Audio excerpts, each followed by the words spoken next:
नमस्कार दोस्तों। यश शिवांगी से आए दिन लड़ता रहता था। उनकी शादी को 2 साल हो गए थे, लेकिन यश ने कभी भी अपनी पत्नी की कदर नहीं की। इसलिए वो शिवांगी को छोड़ किसी और से रिश्ता जोड़ बैठा। यश की हरकतों से तंग आके उसके माँ बाप ने तो उससे रिश्ता ही तोड़ लिया था। लेकिन जब शिवांगी माँ बनने वाली थी तो उसकी खुशी के खातिर वो उसे माफ़ करने को तैयार हो गए। उन्हें एक उम्मीद की किरण दिखी कि शायद अब यश को अकल आ जाए और वो घर वापस आ जाए।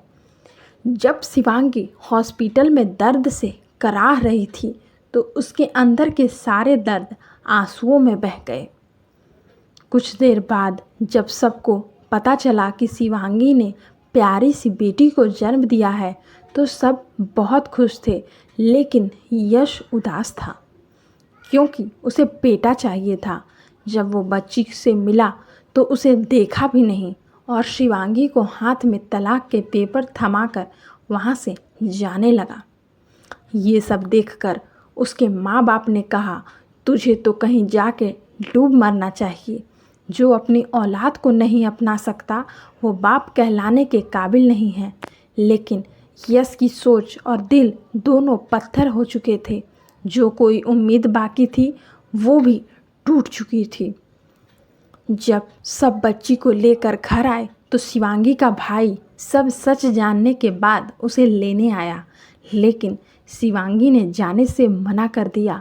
उसके भाई ने उसे बहुत समझाया, अभी तुम्हारी उम्र ही क्या है, मैं तुम्हारी दूसरी शादी करवा दूंगा।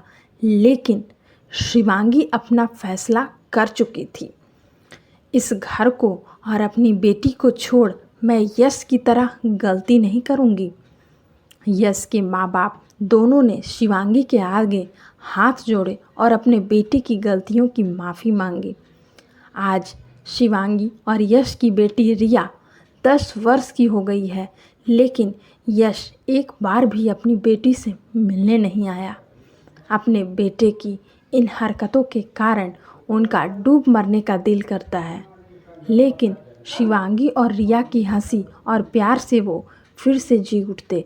बुरे वक्त में जो आपका साथ दे वो ही अपना है, वो ही मान के काबिल है।